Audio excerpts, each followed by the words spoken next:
Salut à tous, c'est Tonio pour la chaîne Alp Fishing. On se retrouve pour une vidéo que beaucoup attendent parce qu'on va aborder aujourd'hui le fameux lancer dans la pêche à la mouche. Alors clairement, je sais que pas mal de pêcheurs n'ont jamais osé franchir le pas parce qu'ils sont convaincus que la pêche à la mouche c'est quelque chose de compliqué, quelque chose d'élitiste, alors que pas du tout. Vous allez voir, c'est pas si compliqué que ça, au moins pour débuter. Alors j'en vois déjà qui s'interrogent, qui se posent clairement la question du titre de cette vidéo.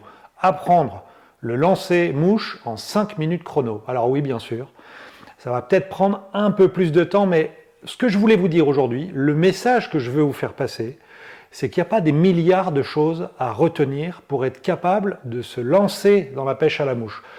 On a vu ensemble dans les vidéos précédentes les points à prendre en compte pour bien choisir une canne, rien de bien sorcier. On a parlé également du bas de ligne, où là encore, je vous ai donné les clés pour être capable de choisir vos bas de ligne en fonction de votre pêche, être capable également de les faire évoluer, vos bas de ligne, en fonction de votre style ou de vos rivières. Donc aujourd'hui, on va se pencher sur ce point essentiel qui est le lancer dans la pêche à la mouche, et vous allez voir que très rapidement, vous allez être capable de lancer et de prendre du poisson. Et croyez-moi, une fois que vous en êtes là, vous aurez probablement fait le plus difficile, et vous allez pouvoir évoluer progressivement, vous améliorer petit à petit et prendre de plus en plus de plaisir. Donc j'en profite pour vous rappeler que sur la chaîne, je fonctionne généralement par série et que vidéo après vidéo, j'essaye de vous présenter les points importants qu'il va vous falloir prendre en compte pour réussir dans telle ou telle technique. On a déjà commencé à parler de la pêche du corégone, le fameux lavaret ou la ferra des grands lacs alpins. On a parlé également de la pêche de la truite au toc, aux appâts naturels. On parle maintenant de la pêche à la mouche et on va attaquer très prochainement la pêche en lac de montagne. Donc toutes ces séries, elles vont continuer à s'étoffer, et donc je vous invite à vous abonner à la chaîne pour ne rien manquer et pour continuer à découvrir ces différents styles de pêche, certains que vous connaissez déjà, mais on va peu à peu entrer dans les subtilités de chaque pêche. On va avoir les bases auxquelles vous pourrez toujours vous référer à chaque instant, mais on va désormais pouvoir entrer progressivement dans le détail. N'oubliez pas non plus d'aller jeter un œil de temps à autre sur le site alp-fishing.fr parce que pour chaque vidéo, je publie un article dédié dans lequel j'ajoute des infos complémentaires, des liens, des précisions, etc. Donc n'oubliez pas de vous abonner, ça se passe par ici. Activez la petite cloche si vous souhaitez recevoir les notifications, et j'en profite avant toute chose pour vous remercier toutes et tous parce que la chaîne a désormais passé le cap des 1000 abonnés en 4 mois d'existence, donc évidemment c'est un point très positif pour moi. Donc un grand merci à vous, à votre soutien, à vos petits pouces, à vos partages sur les réseaux et à vos commentaires qui me font également, moi, évoluer dans mes pratiques. Alors vraiment, un grand merci à vous parce que Alp Fishing, c'est aussi grâce à vous.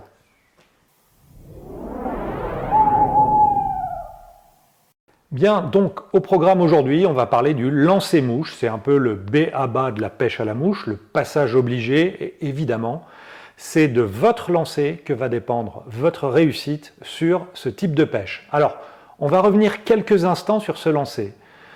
Pour ceux qui ont raté les épisodes précédents, on a vu que ce lancer, la gestuelle, mais aussi le matériel, la canne, les anneaux, la soie, le bas de ligne, tout ceci était lié à un seul et unique paramètre, la mouche. Donc en deux mots, qu'est-ce qu'elle a de particulier, cette mouche? Eh bien déjà, elle est artificielle. On la fabrique avec des poils, des plumes, sur un étau de montage. Et pourquoi alors est-ce qu'on n'utilise pas des mouches naturelles? On peut se poser la question. Eh bien tout simplement parce qu'après 2 ou 3 lancers, votre mouche elle serait en miettes.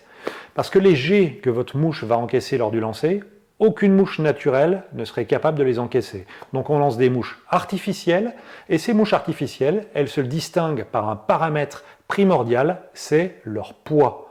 Une mouche, c'est quelques grammes, quelques milligrammes même, et si vous lancez une pierre à la main comme ça, là, vous allez l'envoyer à 10 mètres, 20 mètres, mais si vous lancez une plume, voilà, une petite plume comme celle-ci, elle va tomber à quelques centimètres devant vous.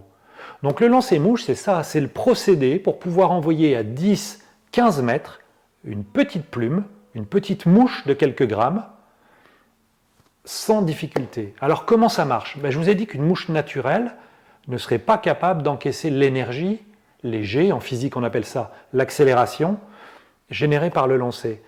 Le principe il est assez simple, on en a déjà parlé dans la vidéo précédente. Lorsque vous lancez une cuillère ou un poisson nageur dans la pêche au leurre, c'est le poids du leurre combiné à l'action du lancer qui va propulser le leurre à la distance souhaitée. Et c'est le leurre qui va entraîner le fil. Et bien la pêche à la mouche, c'est exactement l'inverse. Autrement dit, puisqu'on a un leurre, une mouche de quelques grammes, c'est cette fois-ci le poids du fil qui va devoir entraîner notre appât. Et c'est la raison pour laquelle on utilise ce fil un peu bizarre dans la pêche à la mouche. C'est ce qu'on appelle une soie. Cette soie elle a une épaisseur, un poids, une densité, une glisse. Et par notre action de lancer, on va pouvoir mettre cette soie en mouvement, comme on peut le faire avec un fouet, et projeter notre mouche vers l'avant. Alors comment ça marche ? Eh bien, je vous propose qu'on passe directement dans le vif du sujet, qu'on revienne sur le titre un peu racoleur de cette vidéo, apprendre le lancer-mouche en 5 minutes chrono. En fait, il y a deux choses à comprendre. Et une fois que vous avez compris ça, vous serez capable de pêcher à la mouche. Ça ne va même pas vous prendre 5 minutes. Une fois que vous aurez compris ces deux éléments, vous serez capable de reproduire le mouvement sur le terrain. Vous aurez fait une grande partie de l'apprentissage du lancer. Alors ces deux points clés, qu'est-ce que c'est ? J'entends parfois dire que le lancer-mouche, c'est un peu le mouvement d'un métronome. Donc une oscillation avant-arrière qui permettrait de propulser notre mouche. Et bien, clairement ça, c'est l'erreur du débutant. Alors pourquoi ? Eh bien, je vais vous montrer la différence un petit peu entre le mouvement d'un métronome et celui du lancer-mouche. Et on va constater ensemble les différences. Alors voilà nos deux mouvements. D'un côté, le métronome, de l'autre, le lancer-mouche. Et on va s'intéresser au tempo. D'entrée de jeu, on peut constater une différence fondamentale, c'est le temps d'arrêt entre chaque mouvement sur le lancer-mouche. Vous avez une action qui est très brève et très énergique, vers l'avant, qui va propulser votre soie, et cette soie, pendant ce temps d'arrêt, elle va se dérouler sur toute sa longueur et transmettre son énergie au bas de ligne jusqu'à la pointe, jusqu'à la mouche. Et ensuite, vous allez avoir une action identique vers l'arrière, cette fois, qui va tirer votre soie vers l'arrière, où elle va de la même manière se dérouler jusqu'à son extrémité, avant une nouvelle action vers l'avant. Quand on débute dans le lancer à la mouche, on conseille parfois de ne pas sortir trop de soie parce que généralement, si on sort de la soie, c'est pour atteindre des distances plus longues. Et que pour atteindre des distances, des grandes longueurs, il faut déjà avoir compris le mouvement. Moi, à titre personnel, je conseille de sortir une dizaine de mètres de soie, justement pour que la soie ait bien le temps de se déplier et que le pêcheur, il ait également bien le temps de sentir cette temporisation, ce temps d'arrêt. Si vous avez 3 mètres de soie sortie, vous aurez tendance à engager tout de suite le mouvement suivant et du coup de faire un peu le métronome sans interruption. Alors qu'avec 10 mètres de soie, vous aurez forcément à attendre qu'elle se soit entièrement déroulée avant d'engager votre mouvement dans le sens inverse. Donc pour moi, c'est le premier point clé, ce temps d'arrêt. Une fois que vous avez compris ça, une fois que vous êtes capable de temporiser entre vos mouvements avant-arrière, vous allez être capable de lancer votre mouche. Le second point clé, c'est ce qui va permettre que ce lancer soit correct. Et ce deuxième point, il concerne la position de votre canne. On parle souvent de 10h midi ou de midi 14h à propos de la position de la canne, en référence aux aiguilles d'une pendule. Alors pour comprendre cette image, on peut s'arrêter un instant sur cette vidéo que j'ai réalisée récemment. Donc ce qu'on observe, c'est tout d'abord le mouvement de la soie dans l'air. On peut s'amuser à positionner un plan de trajectoire légèrement incliné vers l'avant. Et si on positionne ce plan sur la tangente de notre pendule, on va voir que le point de tangence est grosso modo autour de 12h30, 13h. Et si on regarde la position de notre canne durant le lancer, on va voir que la position arrière se situe environ à 11h30 midi et que la position avant est autour de 14h. Donc l'autre élément très important à retenir, c'est de ne pas aller plus loin derrière et pas plus loin devant. Si vous êtes capable de mettre en application ces deux points, la temporisation entre les deux actions d'une part, et la position avant-arrière de votre canne, vous savez lancer. Alors évidemment, vous n'allez pas devenir un pêcheur de compète en 5 minutes, mais vous allez très rapidement prendre du plaisir et commencer à prendre du poisson. Alors si j'ai un conseil à vous donner, spécialement si vous débutez, c'est de vous entraîner sur le pré.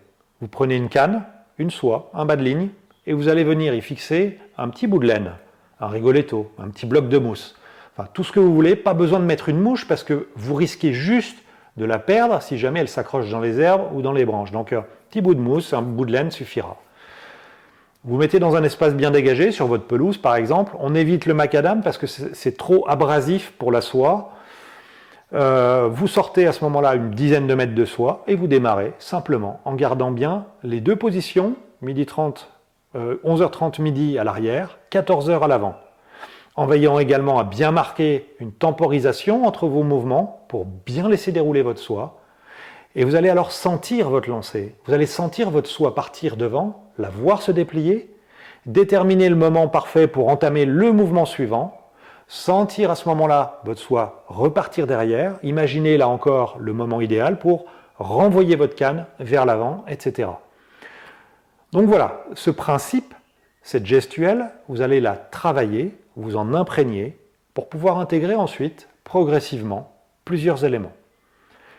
En premier lieu, entre deux mouvements avant-arrière, si vous restez par exemple parfaitement dans le même axe à la verticale, comme ça, il y a de fortes chances que votre soie, elle suive la même trajectoire vers l'avant et vers l'arrière. Et le risque, dans ce cas-là, c'est que votre ligne, votre soie, vienne heurter votre canne, voire que votre mouche vienne s'enrouler autour du blanc. Donc pour éviter ça, prenez l'habitude, quand vous ramenez votre canne vers l'arrière, de faire une très légère rotation du poignet, voilà, vers l'extérieur, pour que votre soie revienne vers l'arrière avec une trajectoire légèrement différente. Au final, si on observe la situation vue du dessus, l'idée ce serait que la trajectoire de votre soie décrive un léger ovale. Dans ce cas, aucun risque que votre mouche vienne heurter votre blanc.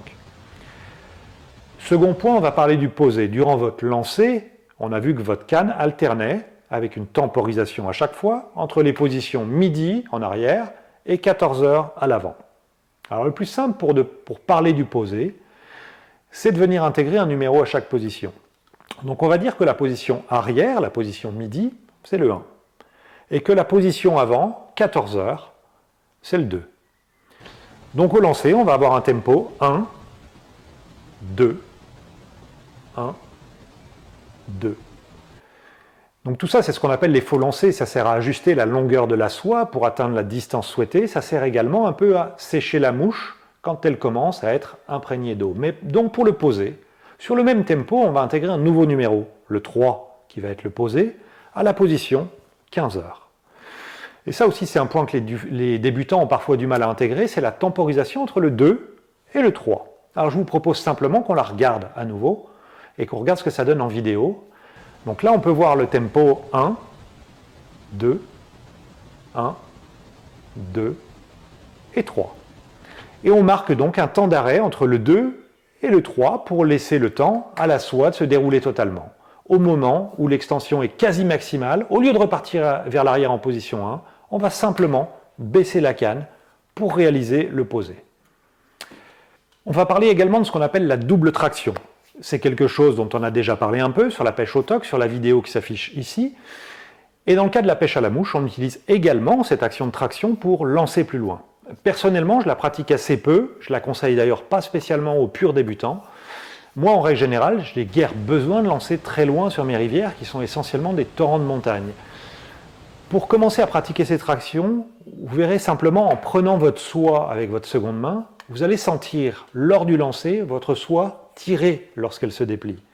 Donc avant même de parler de double traction, si vous souhaitez simplement allonger votre lancer, utilisez en priorité cette sensation-là. Simplement en laissant filer un peu de soie à chaque mouvement jusqu'à obtenir la longueur souhaitée.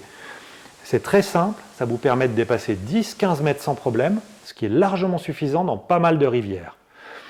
D'une manière générale, ce que je vous recommande, c'est de procéder par ordre. Entraînez-vous dans un premier temps sur l'herbe pour maîtriser la gestuelle, le lancer 1, 2 et le poser avec le 1, 2, 3. Entraînez-vous ensuite à venir poser votre mouche ou votre petit bout de laine sur une surface précise, un frisbee par exemple. Vous posez à 10 mètres ou 15 mètres. Tout ça en explorant cette technique qui consiste à laisser filer la soie progressivement. Entraînez-vous à allonger la distance en lâchant de la soie. Et une fois que vous êtes capable d'enchaîner un peu les lancers, allez faire un tour en rivière, simplement pour essayer de faire des posées propres.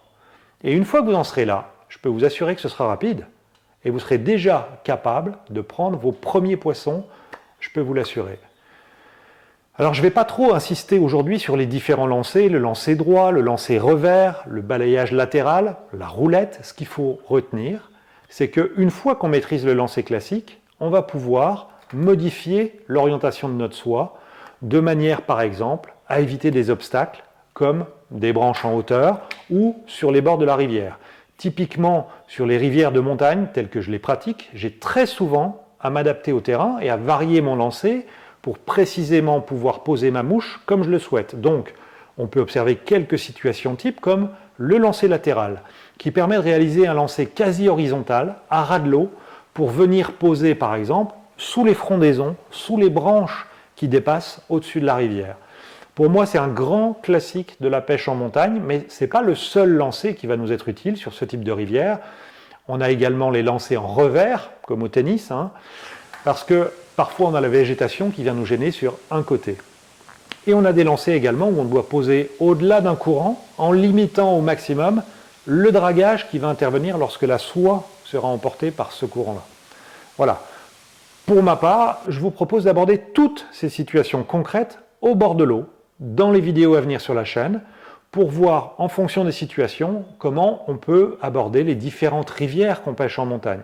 Parce que c'est vrai que sur des rivières larges comme on peut en trouver en plaine, c'est relativement simple à aborder, mais dès qu'on pêche en eau rapide, ça devient un peu plus délicat. Donc, sans avoir la prétention de tout connaître, loin de là, hélas, je vais simplement vous faire voir comment moi je procède, et puis, comme toujours, je suis à votre écoute de vos remarques, vos conseils, vos suggestions. On est tous là pour évoluer, pour progresser, pour s'entraider et puis pour prendre du plaisir. Donc ce que je vous propose, c'est qu'on se retrouve très bientôt au bord de l'eau pour parler de tout ça en conditions réelles, avec des situations concrètes, des courants, des branches d'arbres, etc. De manière à ce que je puisse vous faire part de mes choix, de mes techniques, de mes approches sur la manière dont je pêche tel ou tel poste. En attendant, merci à tous de me suivre, bonne pêche à toutes et à tous, et je vous dis à très bientôt sur Alp Fishing. Ciao!